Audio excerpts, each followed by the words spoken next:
Pattie Grimm, welcome to the Human Capital Innovations Podcast. Thanks, Jonathan. It's so great to be here. It's so great to see you.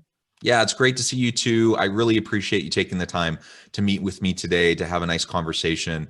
We're going to be focusing on women's fight for equity, parity, and inclusion, an incredibly important topic.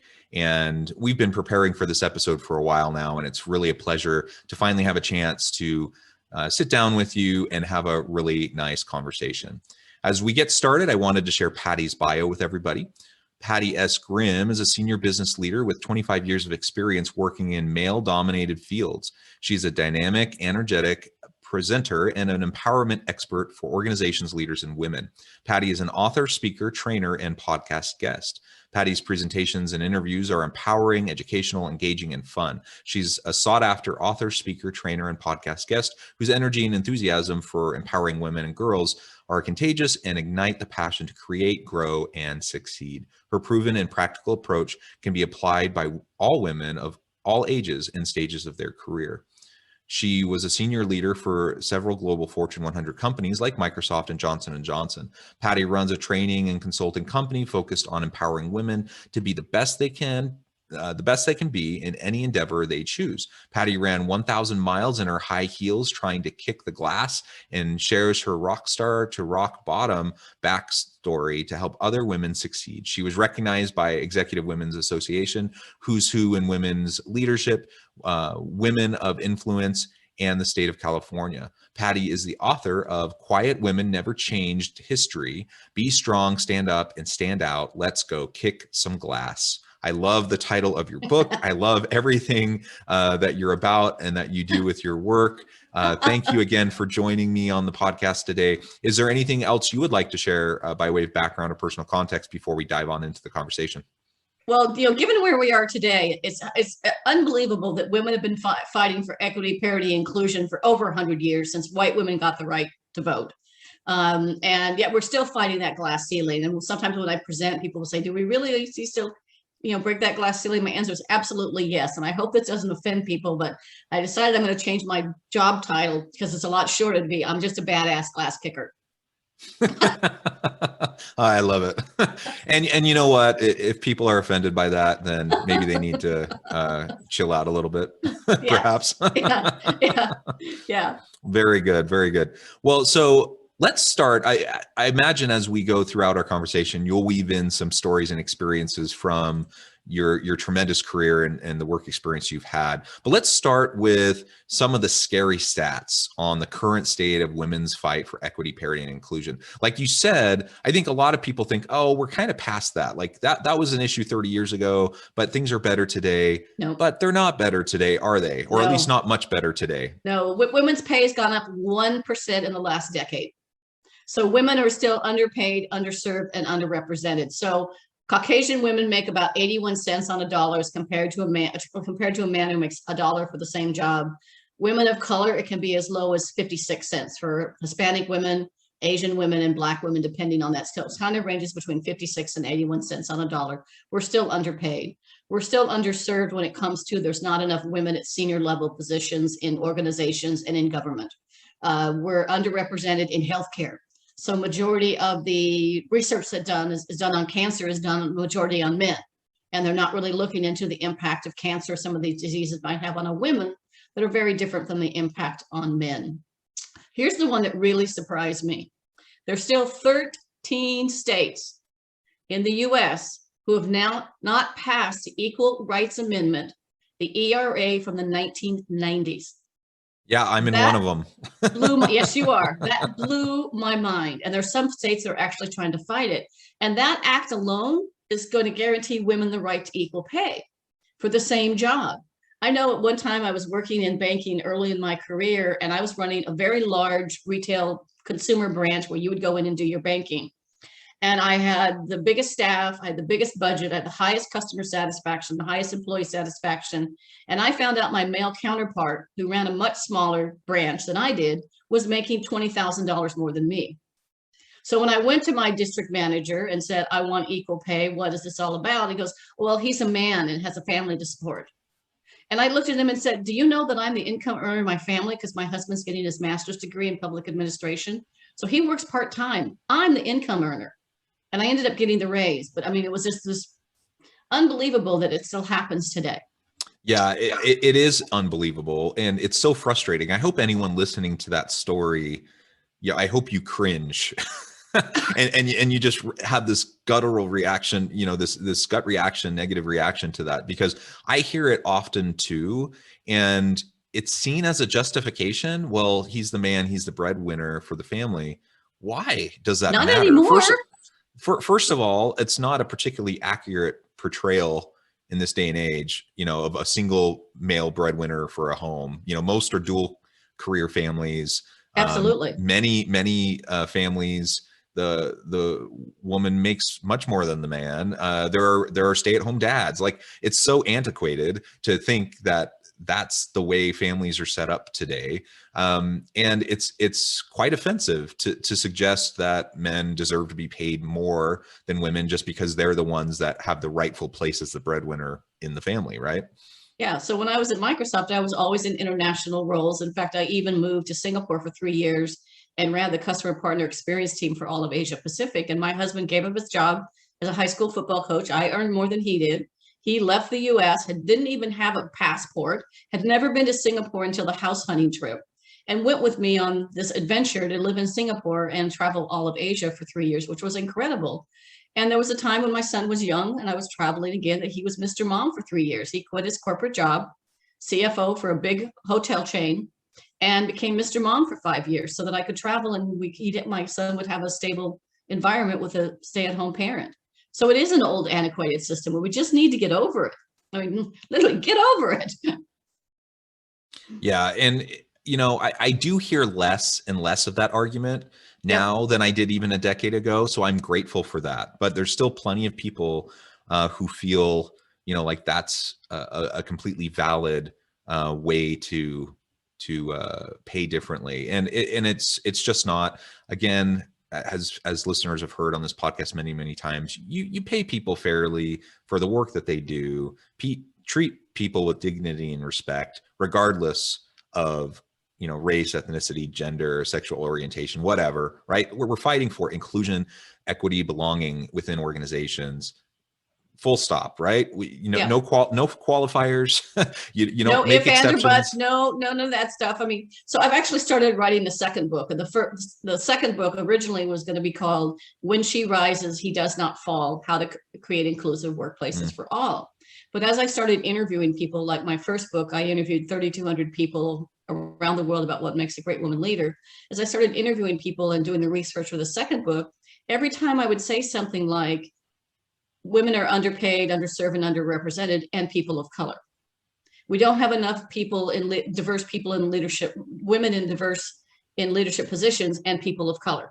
And so the book is now expanded. The current working title is Breakthrough Performance: How to Create Innovative, Inclusive Workplaces for All. And I'm interviewing senior executives from top companies in the world that are best places to work. And the word that keeps coming up around women and people of color or different backgrounds or research or whatever is access. Access to education, access to job opportunities, access to mentoring, access to funding. If you run your own company, it's much harder for a woman to get capital funding to run a business than it is for a man. So that's another one of those stats. So it's really about giving them access to the opportunities and allow them to take those opportunities and that access you've granted them and chart their own path and go their own way, right? You can't control what somebody's going to do with the access you give them, but you can give them access to have the opportunity to make it their own and become successful in whatever. Like I say, I'm about empowering women and girls to be the best they can be in any endeavor they choose, whatever that is. Yeah, absolutely. And I'm glad you bring up people of color because clearly there's inequities there as well. And when you talk about women of color in the workplace, it's a double whammy that they really get hit hard. You shared one stat earlier in terms of pay, the pay gap for women of color at work in comparison to men. What are some of the other things that you see in your research in relation to women's lack of parity in business for people of color? So I'm a research geek. No apologies. I'm a research geek.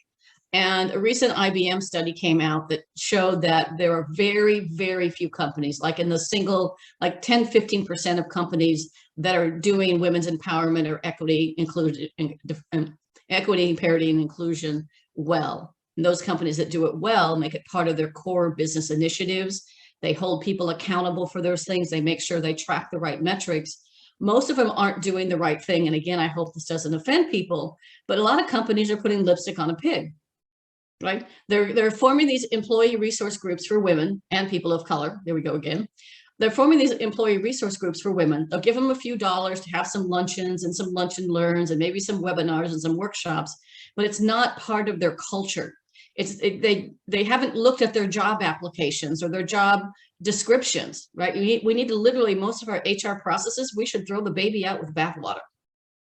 Because, you know, we need to look at those job descriptions and say, are they more geared to a male dominant, aggressive, competitive, you know, read most job descriptions. We're a fast-paced company that kicks, you know, blah, blah, blah. They're very male dominated. So look at the job descriptions, look at the hiring practices, look at your promotion practices, your performance review systems, and really reinvent those in order to survive in today's environment, because the workforce and your customer base is diverse. If you only have all males who went to the same university and all women who went to the same university in your company, sameness is a kiss of death, because you're going to make business decisions that aren't well-rounded. The stats show that when you have women and diversity in your organization, you have higher profitability, you have higher employee engagement, you have higher customer satisfaction, and you have higher revenues, because your organization is more balanced. And it's not just diversity of color or race or gender, it's diversity of thought. If you all went to, you know, I've lived in California for a lot of my life, Washington, Singapore, now we're north of Dallas. And if everybody in your organization went to USC and you went to UCLA or Harvard, you're going to have one way of thinking and making decisions. You're going to have one business model. Where if you have a very diverse group, including women, you have a very diverse group and you have better decision making. Yeah, so literally the sameness is the kiss of death. There's no doubt about it. The research is super clear on this. Yet it's still a problem and it persists. And I think there's a lot of structural reasons for that. So even when you get people, you know, in seminars, in meetings talking about this, and they nod their heads, that they say, yeah, that's a problem. Yes, we need to have equality and parity. And so I maybe they just feel like they have to say that. But, you know, I think there's a general consensus for most people that yes, it's important, yet the problem persists. And so we have to address the systemic issues involved. And you identified several issues within organizations, starting from just how you recruit applicants in the first place. Like what channels do you go to? What universities do you go to? Exactly. How do you design the job posting? What kind of verbiage is used in the job posting? Is it gender neutral verbiage, for example? How do you go through the hiring process? Once you get people on board, what kind of job lanes are there? The traditional kind of job lanes were established for men. And if a woman decides that she wants to pause her career for a couple of years and have a child, for example, should that disqualify her from executive roles in business for the rest of her career because she hit the pause button for a little bit of time? It's a silly notion. And the same thing wouldn't really apply to a man. And so, you know, there's things like that we need to address. And so when you say we need to completely start over, I think you're largely correct. We need to really address the systemic issues. And if we don't, then all we're doing is playing whack-a-mole, and we're just, we're spinning our wheels, and we're addressing the symptoms of the core underlying issue, but we're not addressing the underlying issue at all. I mean, I remember in the 90s doing diversity workshops, right? And doing all these workshops and getting people together, talk about how people feel and, you know, and here we are 10, 20 years later doing the same thing again. And so I agree. It's just like whack-a-mole. It's just going to keep coming up if we don't do something to address it. And there's some things people could do, right? So one thing is, in the early screening of the interview process, do you have a blind applicant review where you don't know the race or the sex of the person until you actually get into an interview process and they've at least gotten through the first level.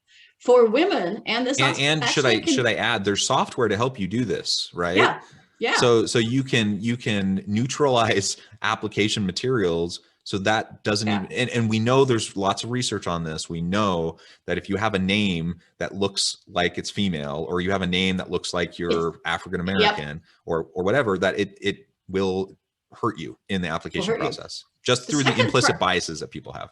Yeah, the second real practical thing you can do is, so I've been using this term called a returnship. Now, this could be for a woman, or maybe a man who's had an elderly parent. He took a year or two off to take care of his elderly parent who has dementia or Alzheimer's or some other horrible disease. It's called a returnship. So if you're at a certain level and you leave the organization for whatever reason, for 6 months, a year or more, your skills are out of date. You're probably out of date with the internal workings of the company. So why not offer a returnship, like an internship, but for senior business people, that when they come back to the company, they have between, say, 30, 60, 90 days to come back in, get reoriented to the company. You don't give them goals or access to customers face to face until they can get reoriented to the company, until either they say, I'm ready, or maybe the max time is, 90 days. If you're not ready by 90 days, we'll find someplace else for you, whatever happens to be. But could we create this returnship in companies that you could have people come back and value all their skills, but give them 30 days, 60 days, 90 days to just get back into the swing of things. If you haven't worked for, look, those of us have been virtual for a year, 18 months. The first time we get together in the office, it's going to feel really weird. But imagine you've been gone for a year and everybody else has been working all that time, and you try and get back into that group, you're the outsider. Yeah, absolutely, the outsider. You need to get reoriented and reintegrated into the company. So that's a great idea. I think it's a couple. The two specific examples that you gave are great, very specific approaches that we can start taking right away. That can make a pretty darn big difference almost immediately. I think another thing that we need to focus on is definitions. So there is a difference between when we talk about fairness versus equity versus equality. Can you get into that a little bit for us? What's the difference between those terms? Because they often get used interchangeably, and there's some overlap, I suppose. You can think of it as a Venn diagram, perhaps, but there are distinct features of each. Yeah, and I'll give you a very specific example too. So all the neuroscience research, neuroscience leadership research is amazing. And one of the things they talk about a lot is the difference between sameness and fairness, right? I can't be the same as someone else because I haven't lived. I could walk in their shoes for a couple of days, but I haven't lived their life. I don't understand all their challenges at the level they have. And I'll give you a very specific example. I have an amazing woman friend named Sherelle. She is a beautiful inside and out woman leader, C-level at a major international accounting firm, partner level, super high level woman, lives in Orange County, California. Nothing against Orange County because I've lived there for many years. So it's very rare to, and she's 6 feet tall and striking, right? So it's very rare to see her in that environment or even in her workplace. When all the Black Lives Matter stuff was happening, Sherelle also has 3 of the most gorgeous sons. One is married, 2 are still in college. And I was talking to her because we were talking about we're talking about the whole the Black Lives Matters and the young African-American men being killed and the violence that was happening and things. And so I said, I can never truly understand your experience. I can never be the same as you, right? I can understand what it feels like to be the mother of a teenage boy or a college age boy who goes off to a party one night in a certain part of town and be concerned he's going to get picked up for drunk driving or he's going to get in an accident or something's going to happen to him. I can't understand and be the same as Sherelle and understand the pain of being an African-American woman with a beautiful son and being pulled over and shot or harassed by the police. I simply cannot be the same, but I can also seek fairness and treatment for how she is treated, how her children are treated, and focus on the quality of life and not trying to be the same. Now, I can't live in her shoes. I literally cried for hours when that was going on, and we had an amazing conversation, but I can't be the same as her. But I can hope we get fairness and equity and quality for her children and for herself. So I think that's one That hit, I'll get emotional. It's a heartbreaking example, right?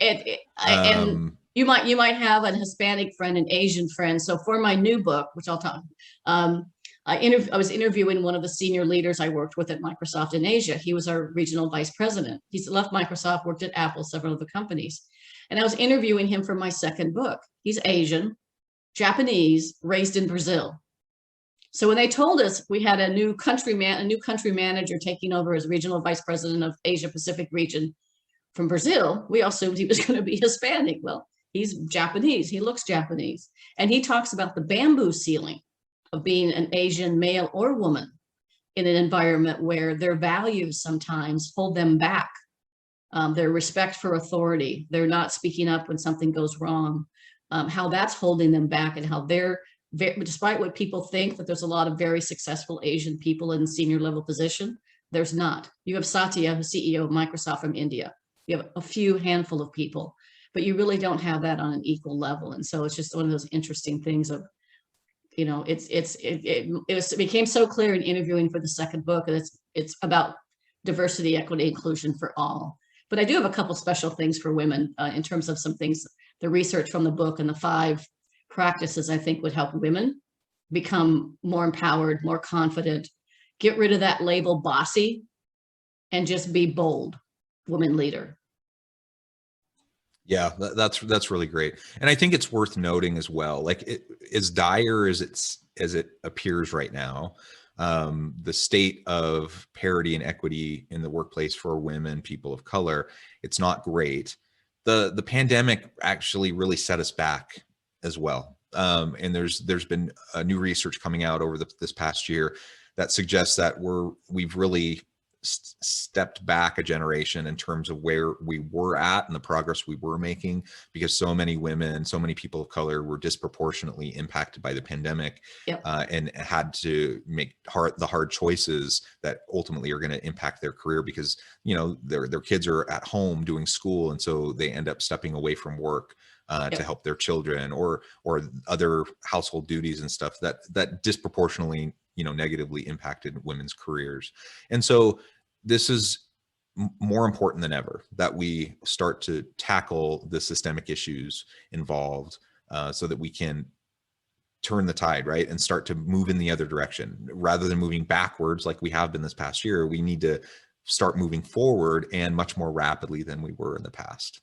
Yeah, so you're absolutely right. More women were laid off significantly than men, and more people of color, but more women were laid off than men during the pandemic. The other thing is from 2020, the 2020 report that came out in October, November, that was the combination of the Lean In organization and McKinsey did a study that said 1 in 4 women right now are considering leaving the workforce or downsizing their career because of COVID. So even if the husband is home being helpful, the wife is still taking the burden of the child care. And there was an example people might relate to was there was a video that went around for a while of a British gentleman interviewing for a job on Zoom. Yeah. And the little kid walks in, right? And Yeah. the wife crawls in and pulls the baby out. And everybody goes, "Oh, isn't that cute? He's a great dad." So a woman's on a Zoom call and her kids come in. And some people think, I wonder how she's doing it all. I wonder how she's balancing the children and homeschooling and her job. So it's just the unconscious bias, which we could talk about for days. Yeah. The unconscious bias of there's just this different treatment. There's something called the double bind paradox. As men rise up the ranks, they gain respect and credibility. As women rise up the ranks, they lose credibility and respect and become suspect. Was she the right person for the job? Yeah. So that's one of those systemic issues. But yeah, definitely. I want to give some time to real quickly talk about the 5 things in my book about 5 ways to be an empowered woman leader, if we can do that quickly. Yeah, and then we'll wrap up and close. And I know you're going to share with listeners how they can get connected with you and with your book. Yep. So the book is based on all my research. So number 1 is play to your strengths. Find jobs and career opportunities that fit your strength, so you're not like the round peg in the square hole. So go take a DISC profile, a Strength Finder questionnaire, an Insights, any of those questionnaires. Many of them are free to find out what your strengths are, and then find career and job opportunities to fit your strengths. Number 2 is to stand up. In order to stand up, you need something to stand on. And I encourage women and men to write a personal leadership vision of the kind of leader you want to be. What you want people to say about you when you leave that department or company, or when you move on to another, your legacy. I want you to actually craft that. And at the end, I'll give people my email and they can email me and I'll send them a guide of how to write their personal leadership vision. One quick way to do it is imagine you're going to be on your favorite show in 5 years, right? Mine would be the Ellen Show. Yours could be something different. In 5 years, you're sitting on that show and you're surrounded by your friends and family, your coworkers and bosses, and everybody you've ever worked for. And they're all talking about you as a leader. What are they saying? Right? She was a confident, assertive, passionate leader who made a difference.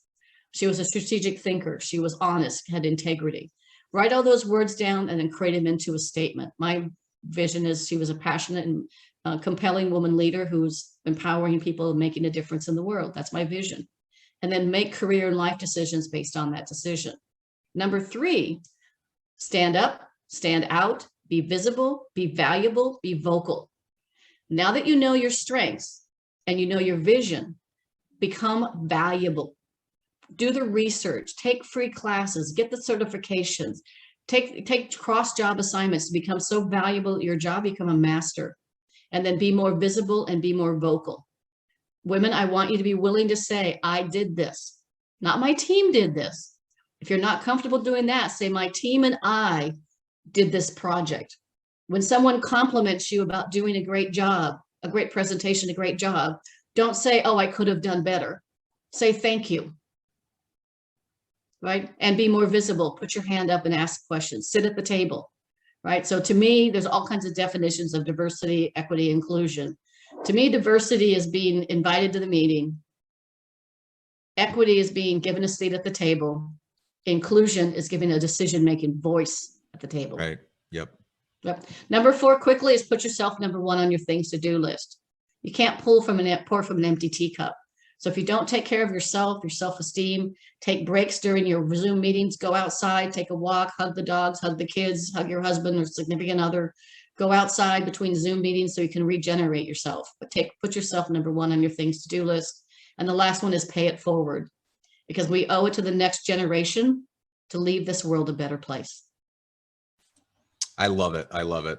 Well, Pattie, it has been a real pleasure having this conversation with you today. And there's so much more we could dive into and get into much more details. And perhaps I could have you back so we could continue the conversation.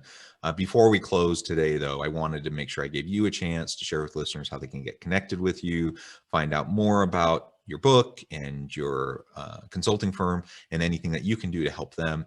And then give us the final word on the topic for today. So if people want to email me, I'm a very simple person. People want to email me to pattiegrimm@live.com, and that's Pattiegrimm@live.com. I will send you a free PDF guide to write your personal vision about what is a vision, why do you need one, and how do you use one. Once you have your leadership vision, then make career and life decisions about, does this fit my career? Am I going in the right direction? And to keep you centered during these tough times when we're all being pulled in 100 directions. I have a special offer on my book. It's usually $18.95 on Amazon. I'll do the banner thing, right? It's usually $18.95 on Amazon, but for podcast listeners, I have a special offer. You can get the book for $10. That includes free shipping and handling in the US and $200 in free training bonuses, including 5 videos of me walking through each one of those 5 principles in detail. The book's full of exercises and activities like to figure out your personal style. All of that's available for you, and get the book for $10. You can either email me or go to www.womenkinkingglass.com/book. So www.womenkinkingglass.com/book, and I'm sure that'll be in the show notes. And this is when I'm usually in. I'm right now barefoot, of course, but I'm usually presenting in these high heels and always wearing red because I'm kicking the glass ceiling. My final thought, I guess, would be, we can do this. We can do this. We can make the difference and leave the world a better place for the current generation and the next generation of women and men and everybody, if we just simply work together and try and let go of those old biases and trying to live our lives as full as we can possibly be. I love it. I love ending on that positive note. I agree. We can do this. We have to work hard. We have to be committed, but we can do it. We can make a difference. We can improve parity and equity for women and for people of color in the workplace. I think it's the moral imperative that we need to do this. And I appreciate all the insights that you've provided for us today. I hope listeners will reach out, get connected with Pattie, check out her book, find out more about her company and more about what she can do to help you. And as always, I hope everyone can stay healthy and safe, that you can find meaning and purpose at work each and every day. And I hope you all